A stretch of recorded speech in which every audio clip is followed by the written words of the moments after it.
पिता ने सिखाया बेटे को सबक। एक आदमी अपने माता पिता के साथ रहता था।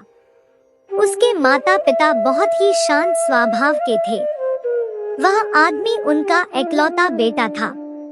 उसकी शादी हो गई थी और उसके 2 बच्चे भी थे। एक दिन अचानक उसकी माँ की मृत्यु हो जाती है। अपनी माँ की मृत्यु के बाद वह अपने पिताजी से कहता है कि पापा आप अब से गैरेज में शिफ्ट हो जाओ, आपकी वजह से आपकी बहू को परेशानी हो रही है। माँ के गुजर जाने के बाद अब घर के सारे काम उसे ही करने होते हैं। आपके सामने उसे साड़ी पहनकर घर का काम करने में परेशानी होती है।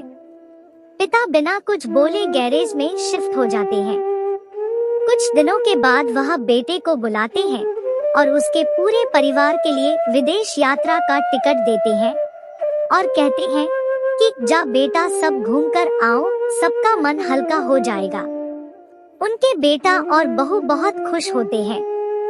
बहुत सारी खरीदारी करते हैं, जिसमें बहू विदेश में पहनने के लिए मॉडर्न कपड़े भी खरीदती है। बेटे के विदेश जाने के बाद पिता ने अपना 6 करोड़ का मकान केवल 3 करोड़ में ही बेच दिया। अपने लिए एक फ्लैट खरीद लिया और अपने बेटे का सामान दूसरे किराए के फ्लैट में शिफ्ट कर दिया। जब उनका बेटा घूमकर वापस आया तो घर पर एक गार्ड बैठा हुआ था। उस गार्ड ने बेटे को बताया कि यह मकान तो बिक चुका है। जब बेटे ने अपने पिता को फोन किया तो फोन बंद आ रहा था। उसे परेशान देखकर गार्ड बोला, क्या आप पुराने मालिक को फोन कर रहे हो? उसके हाँ कहने पर वह गार्ड बोला, भाई उन्होंने तो अपना फोन नंबर बदल लिया है। आपके आने पर आपसे बात कराने के लिए कह कर गए थे। फिर गार्ड ने अपने फोन से उसके पिता को फोन लगाकर बेटे की पिता से बात करवाई। फोन पर पिता ने उसे वहीं रुकने को कहा। कुछ देर के बाद वहां एक गाड़ी आकर रुकी।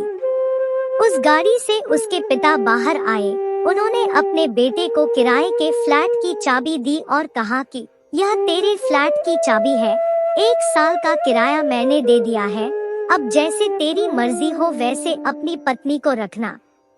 यह कहकर पिताजी वहां से चले गए और बेटा देखता ही रह गया।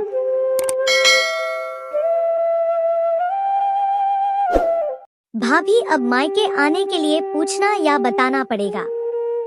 पायल जल्दी जल्दी नाश्ते का काम खत्म करके ऑफिस के लिए तैयार हो रही थी कि तभी दरवाजे की बेल बजी। पायल ने जल्दी से भागकर दरवाजा खोला। अरे दीदी आप! अचानक दरवाजे पर खड़ी अपनी ननद को बिना किसी खबर के आया देखकर पायल थोड़ा हैरान थी। क्यों भाभी, अब अपने घर आने के लिए भी क्या मुझे पूछना या बताना पड़ेगा? नेहा थोड़ा अकड़ते हुए बोली। नेहा का ऐसा जवाब सुनकर पायल का चेहरा उतर गया। फिर भी उसने मुस्कुराने की कोशिश करते हुए कहा, नहीं नहीं दीदी, आप आइए। पायल एक तरफ हटते हुए बोली और नेहा के अंदर आते ही वो अपने कमरे में चली गई अपना पर्स लेने के लिए। पायल की सास उर्मिला जी हॉल में ही बैठी थी। बेटी को देखते ही मुस्कुराते हुए बोली, अरे बेटा, अभी 2 दिन पहले ही तो हमारी बात हुई थी, तब तो तुमने नहीं बताया कि तुम आने वाली हो। वैसे अच्छा ही किया जो आ गई। मेरा भी बहुत मन कर रहा था तुमसे मिलने का। दोनों माँ बेटी बातें कर रही थी कि पायल आकर बोली, मम्मी जी, दीदी के लिए चाय बना दूं, फिर ऑफिस का टाइम हो जाएगा। तू चली जा बहू, चाय मैं खुद बना दूंगी।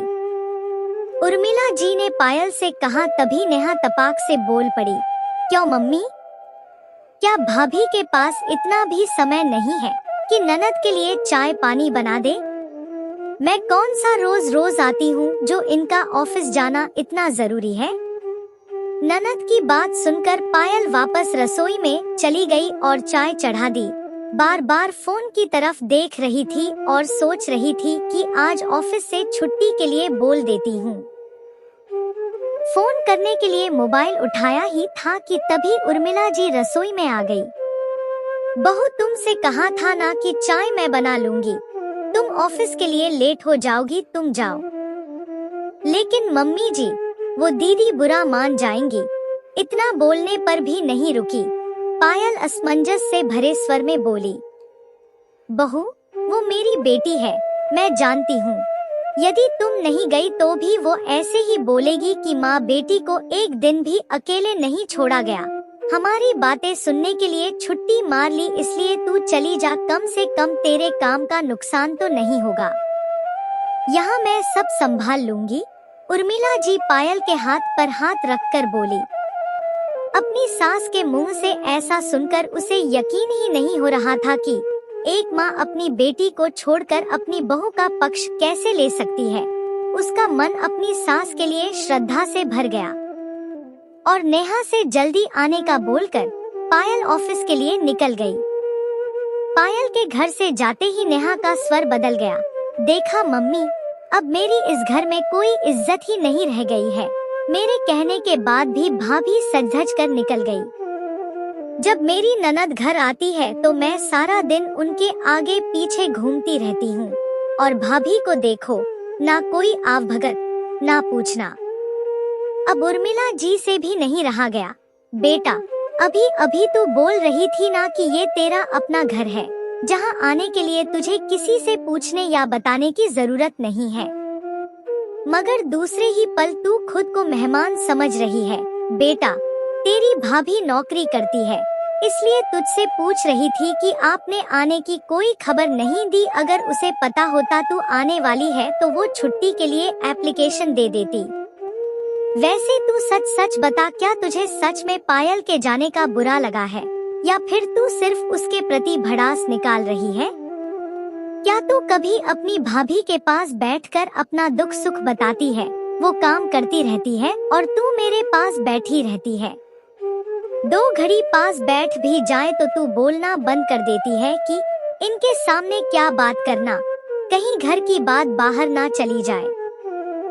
मम्मी, आप माँ तो मेरी हो मगर हमेशा बहू की तरफदारी करती रहती हो। मुझे तो आपने सचमुच ही पराया कर दिया है। नेहा मुंह फुलाते हुए बोली। बेटा, माँ हूँ इसलिए चाहती हूँ कि बेटी का सम्मान हमेशा मायके में बना रहे। खुद को सिर्फ ननद के ओहदे पर बिठा कर रखोगी तो कभी भाई भाभी के दिल में जगह नहीं बना पाओगी। बेटा, अब समय बहुत बदल गया है। जहाँ बेटा और बेटी को समान माना जाता है तो बेटी और बहू को भी समान दर्जा देना पड़ता है। फिर तुम ही बताओ, ननद भाभी का रिश्ता इस बदलाव से कैसे बच सकता है? हो सके तो ननद से पहले खुद को एक सहेली के रूप में स्वीकार करके देखो। फिर देखना तुम्हें अपनी भाभी की छोटी छोटी बातें चुभना बंद हो जाएंगी। तुम दोनों एक दूसरे को समझ पाओगी और तुम दोनों का रिश्ता मजबूत हो जाएगा। माँ की बात सुनकर नेहा को महसूस हो रहा था कि वो बेवजह ही छोटी छोटी बातों को तूल दे रही थी। पायल तो बस अपना काम ही कर रही थी, तो फिर उसमें चिढ़ने वाली कौन सी बात थी? हाँ, बुरा तो तब लगता जब वो मुझे देखकर मुंह बनाती या जानबूझकर घर से बाहर चली जाती। वैसे माँ ठीक ही तो कह रही थी। वो कभी भी भाभी के सामने खुलकर अपने दिल की बात नहीं करती है। उसे हमेशा यही लगता है कि वो पराई है। शाम को पायल जल्दी घर आ गई और साथ में कुछ सामान भी लेकर आई थी। आते ही वो रसोई में खाना बनाने की तैयारी में लग गई तो नेहा बोली, भाभी, खाना हम मिलकर बना लेंगे। आओ कुछ देर हमारे साथ भी आकर बैठ जाओ। मुझे आपसे वो केक बनाने की रेसिपी भी पूछनी है। आपका भांजा रोज जिद करता रहता है कि मामी जैसा केक बनाओ। ये सुनकर पायल खुशी से बोली, अच्छा दीदी, क्यों नहीं। एक काम करती हूँ, मैं आज आपके सामने ही केक बना देती हूँ। आप देख भी लेना और चीकू के लिए ले भी जाना। दोनों ननद भाभी आज रसोई में एक साथ हंसते खिलखिलाते हुए काम कर रही थी और उर्मिला जी उन्हें देख रही थी। अब उन्हें पूरी उम्मीद थी कि उनकी बेटी का मायका उनके बाद भी बना रहेगा।